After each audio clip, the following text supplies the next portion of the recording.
Well, I don't know what it's all about this weather thing that you guys keep talking about, but this is like San Diego weather, 70s and sunny.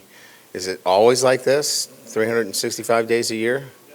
Because we got to get the brochures out and start talking about this as the destination spot for America, because the weather's been amazing. So, look, here's where we're at. Spring ball has really been about, teaching our guys how to prepare. I talked to you about, our preparation. And, before we can, talk about success as a football team during the regular season, we have to understand how to prepare the right way and practice,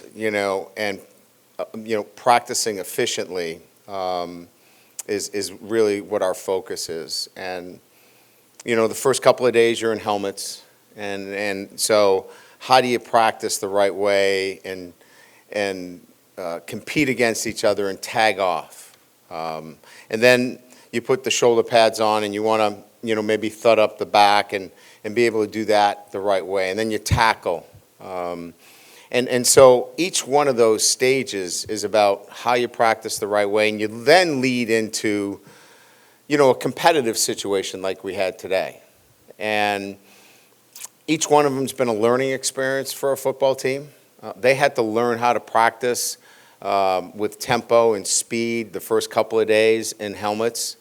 Then when we were tagging off the back, how to do that without grabbing the back and pulling them down and not creating a situation where we couldn't be productive in just shoulder pads. And then today, how do we flip the switch from practice to a competitive environment at the end of practice? And if you guys were there, you probably saw that we couldn't do that, right? We couldn't change the way we looked at the last few periods.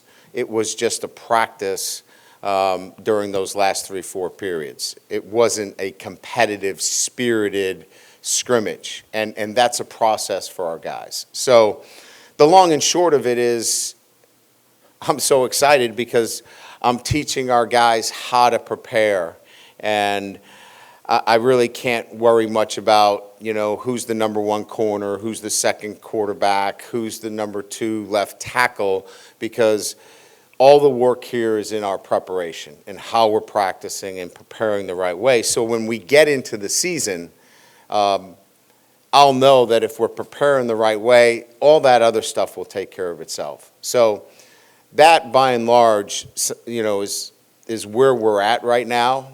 And I'm not really concerned about who the starting corner is and who the starting left tackle is. That will take care of itself and kind of sort itself out as we get, further into spring ball, preseason camp, and our opener against Florida State. So that's just the preface of where we are, and then I'll open it up to questions.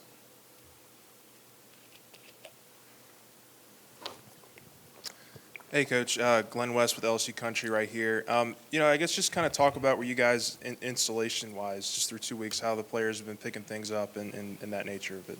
Yeah, I think that, we've thrown a lot offensively at them. There's anytime you have, a different system, there's going to be some learning, a learning curve there.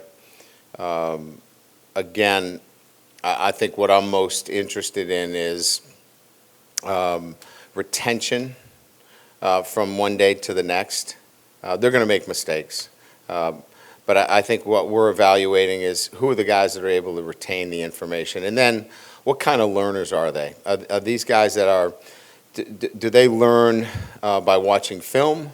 Do they learn by walkthrough? Do they learn by taking reps? And so we're kind of working through that process right now. So, this is our 5th practice, and we're getting a better understanding of, say, for example, how Nussmeier learns versus how, Brennan learns. And that's kind of the process that we're in right now. Hey, Coach Jacques Doucet, WAFB TV.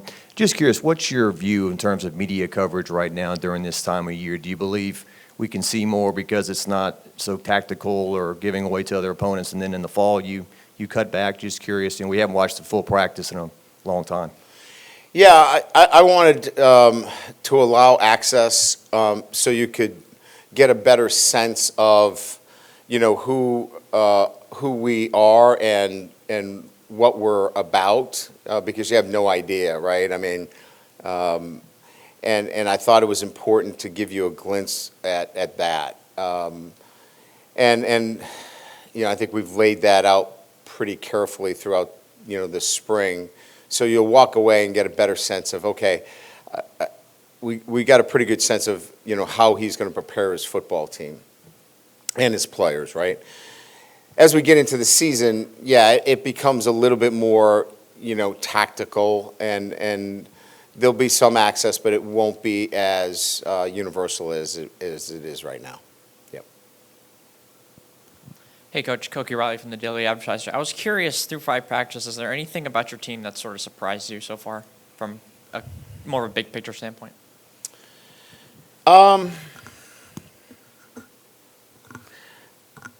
No, I don't know that I'm surprised. I like their willingness to adapt to each day. There's been a lot for them to handle. This is quite different for them. Different in the way that we're preparing them.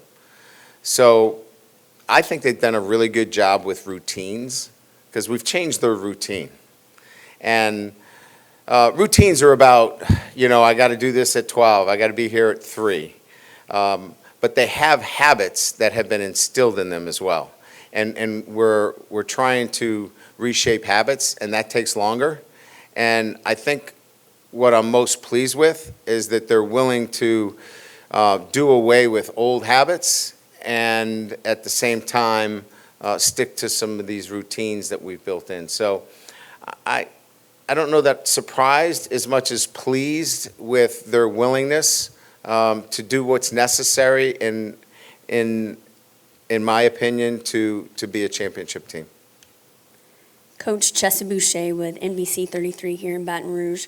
Miles Brennan, he's been around this program a long time, had 2 defensive-minded coaches. How valuable is it for him to learn from someone like you who is so offensive-minded?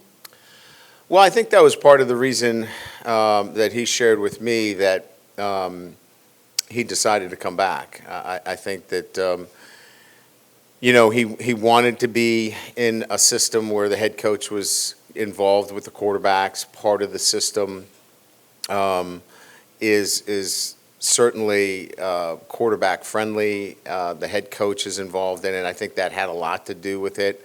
And he's a Tiger. I mean, he loves LSU, and you can see he's in so much better shape. He's physically in a good spot, mentally he's in a good spot, and he's a veteran, and that is such a great commodity to have in college football today. Yeah, Brian, Ron Higgins, Tiger Details, Rivals.com. In just 5 practices, is there any position group you've noticed that you thought, man, they've made a little bit of improvement here? I can see some improvement in this group. I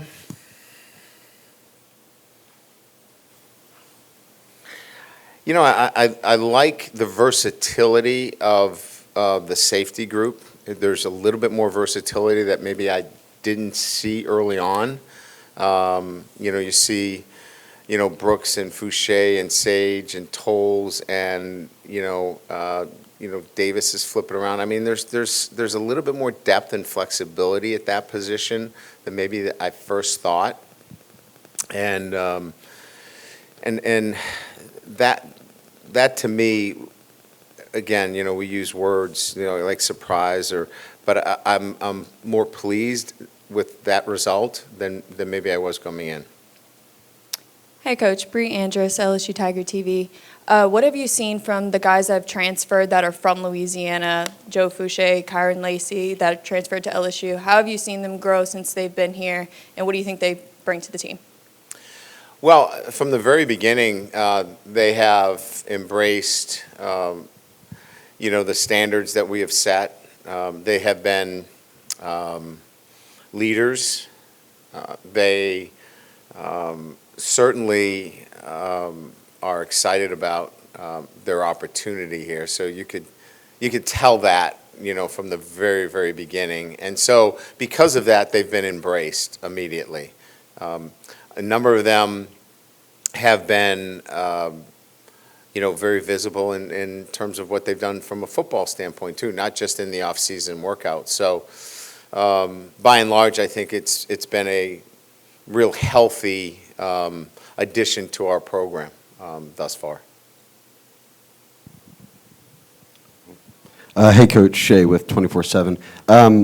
A guy like Tyrann Mathieu and his background and, getting to where he is now, when you invite him to be around the team and to speak to him, what do you hope to get out of that? Well, his journey is so compelling, right? I mean, dismissed from the program, but yet, gave back financially to the university. That doesn't happen. From Louisiana, and overcame so much, and such a an incredibly productive player for LSU. The Chuck Bednarik Award winner. And so when you put all that together, what makes this guy tick? He's 5'9". And what makes him tick is, the things that I talk about, his traits. He's built on the fundamentals of attention to detail and commitment and hard work. And so we were able to share his story with our team, and it came from him. It wasn't from the head coach. It was Tyrann Mathieu talking about it. And so that resonates, right? It's not the head coach talking about it. It's a guy that they revere. And he's talking about, listen, if you're not 20 minutes early for a meeting with me, you got a problem. And so when you have somebody of that stature amongst your team talking in the same terms that I've been talking about, certainly it resonates. Hey, Coach. Thank you for letting us stay. It was helpful. The thing that struck me, I guess, was the varying degrees of talent and experience that you're operating with right now. And I know this might be a time for evaluation. I'm just curious, how do you and your staff measure the differences when you're looking at reps that you're getting from these guys? Yeah, so we haven't got into that yet. Next week, we'll begin to start looking at how we begin tailoring reps to depth within the program.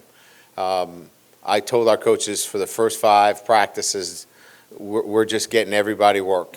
And now there's certain guys that are new to the program and are not scholarship players that certainly are not getting the same amount of work. But we wanted to try to make sure that we were fairly equal across the board. We'll start to now tier that work going into the second week and begin looking at rotations and things of that nature. Brian Wilson Alexander with The Advocate. Mike Jones said that he came here last year to play inside after being more of a hybrid at Clemson, and now it seems like he's been doing that at least through the first start of the spring. What do you like about him at that true inside linebacker spot? What kind of makes him stand out? Well, he's got athleticism, certainly. He's a really good athlete. He's physically strong. Look, we brought in Wes Weeks because we wanted to add some more experience at the position. I think what we felt like we were missing was communication skills, and he does a really good job now of communicating. That position, it's right down the middle. It's the quarterback. It's the center, the middle linebacker. You need a great communicator.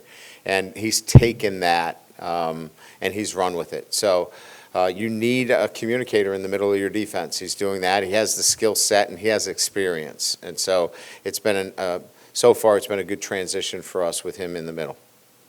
Thank you. Appreciate it.